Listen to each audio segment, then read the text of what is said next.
कहानी का शीर्षक चांदनी और वो नीला जिन्न।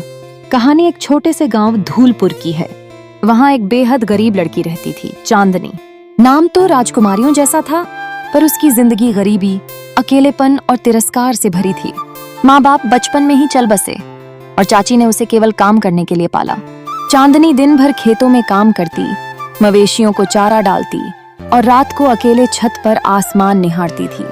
चांदनी की एक ही आदत थी, हर रात वो गांव के किनारे वाले पुराने किले में जाकर बैठ जाती। सब उसे पागल कहते, क्योंकि उस किले को लोग भूतों का किला मानते थे। कहते थे वहां एक जिन्न रहता है जो इंसानों से नफरत करता है, पर चांदनी को वहां सुकून मिलता था। एक रात जब चांदनी चुपचाप किले की दीवार पर बैठकर तारों से बातें कर रही थी, एक ठंडी हवा चली और अचानक सामने एक नीली रोशनी फैली।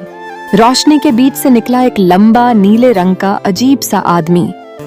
वो जिन्न था। चांदनी डर के मारे कांपने लगी, पर उसने भागने की कोशिश नहीं की। तुम मुझसे नहीं डरती? जिन्न ने भारी आवाज में पूछा। डरती हूँ, लेकिन डर के साथ जीते जीते अब डर भी पुराना हो गया है, चांदनी ने शांत स्वर में कहा। जिन्न चौंका। उसे पहली बार किसी इंसान की आंखों में डर के साथ साहस दिखा। तुम यहाँ रोज क्यों आती हो? जिन्न ने पूछा। क्योंकि ये किला मेरी तरह अकेला है। हम दोनों में कोई फर्क नहीं, ना कोई अपना ना कोई चाहने वाला। उस दिन जिन्न पहली बार मुस्कुराया। उसका नाम था जारिफ, एक सैकड़ों साल पुराना जिन्न जो इंसानों की नफरत और लालच से तंग आकर इस किले में छुप गया था। धीरे धीरे जारिफ और चांदनी की मुलाकातें बढ़ने लगीं। हर रात वो एक दूसरे से बातें करते, जिंदगी, तन्हाई, सपनों और दिल के दर्द की बातें। जारिफ उसे आसमान के तारे गिनना सिखाता और चांदनी उसे इंसानी भावनाओं का मतलब समझाती। एक दिन जारिफ ने कहा, अगर तुम चाहो तो मैं तुम्हें अमीर बना सकता हूँ। तुम्हारे पास महल, नौकर, गहने सब होगा। चांदनी ने हंसते हुए जवाब दिया, मुझे वो सब नहीं चाहिए। अगर तुम किसी दिन मुझे छोड़कर ना जाओ, बस वही काफी है। जारिफ का दिल भर आया। एक जिन्न के दिल में इंसान के लिए सच्चा प्यार जन्म ले चुका था। पर प्यार की राह आसान नहीं होती। गांव में अफवाह फैल गई, चांदनी पर जिन्न का साया है। लोग उसे ताने मारने लगे, पत्थर फेंकने लगे। चाची ने उसे घर से निकाल दिया। एक रात चांदनी किले पर नहीं आई। जारिफ बेचैन हो उठा। उसने गांव में झांक कर देखा। चांदनी अकेली, भूखी, मंदिर के बाहर सो रही थी। जारिफ उसके पास आया।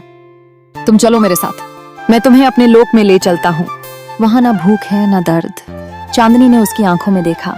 क्या वहां इंसानों की तरह दिल टूटते हैं? नहीं, जारिफ बोला।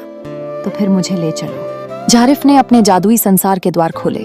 वो उसे एक नीले जादुई लोक में ले गया, जहां फूल बोलते थे, पानी गाता था और चांदनी की हंसी पर सितारे थिरकते थे। वहां चांदनी पहली बार बेफिक्र होकर जीने लगी। पर जिन्नों की दुनिया में इंसानों का रहना मना था। जिन्न परिषद ने जारिफ को बुलाया। तुमने इंसानी प्रेम में जिन्नों की मर्यादा तोड़ी है, परिषद के मुखिया ने कहा। मैं सजा भुगतने को तैयार हूं, जारिफ बोला, पर चांदनी को मत छीनो मुझसे।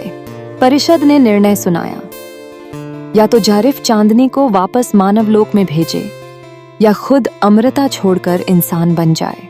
लेकिन इंसान बनते ही उसकी जादुई शक्ति चली जाएगी और उसकी उम्र भी सीमित होगी। जारिफ चुप रहा। चांदनी ने उसका हाथ थामा। तुम्हें अपनी अमरता नहीं खोनी चाहिए, मैं वापस चली जाऊंगी। पर जारिफ ने उसकी आंखों में देखा, तुम्हारे बिना मेरी अमरता भी मौत से बदतर होगी। और उस दिन एक जिन्न ने अपनी अमरता त्याग दी, प्रेम के लिए। जारिफ अब एक साधारण इंसान बन चुका था, पर उसकी आंखों में अब भी वही नीली चमक थी।